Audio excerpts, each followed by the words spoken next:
जी hello दोस्तों, नमस्ते नमस्कार। आप सभी को हमारे यूट्यूब चैनल फिल्मी न्यूज़ में बहुत बहुत स्वागत है। दोस्तों आज एक बार फिर से आप सबके बीच में हाजिर हो गया हूँ। जैसे कि आप सबको बता दूं कि भोजपुरी के सुपरस्टार, मेगा पावर स्टार और मेगा ट्रेंडिंग स्टार के नाम से मशहूर यंग मैन पवन सिंह जी की न्यू सैड सॉन्ग जिस गाने का बोल है ओढ़नी के कोड रिलीज हो चुका है, जो कि Pawan Singh official YouTube channel पर रिलीज हो चुका है। और इस गाने में पवन सिंह जी और कोमल सिंह जी की जोड़ी झलकते हुए नजर आ रही है। एकदम ब्लास्ट सॉन्ग है और रुला देने वाला सॉन्ग है। अगर अभी आप सब इस गाने को नहीं देखे हैं तो जाकर जरूर देखिए फुल वीडियो इस गाने का। इस गाने में म्यूजिक दिया है आदित्य देव जी ने, जबकि इस वीडियो को डायरेक्ट किया है रवि पंडित जी ने और कोरियोग्राफी किया है ऋतिक आरा जी ने। और लिरिक्स की बात की जाए तो इसमें लिरिक्स दिया है बिटू विद्यार्थी जी ने।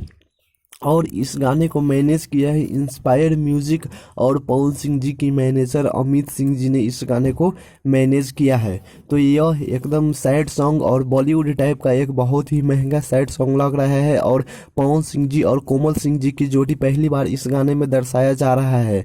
तो आप सबको यह वीडियो पसंद आया है तो वीडियो को लाइक ज़रूर करें। और अभी तक हमारे यूट्यूब चैनल फिल्मी न्यूज़ को सब्सक्राइब नहीं किए हो तो सब्सक्राइब करके और साथ में बेल आइकन को दबाना ना भूलें। धन्यवाद।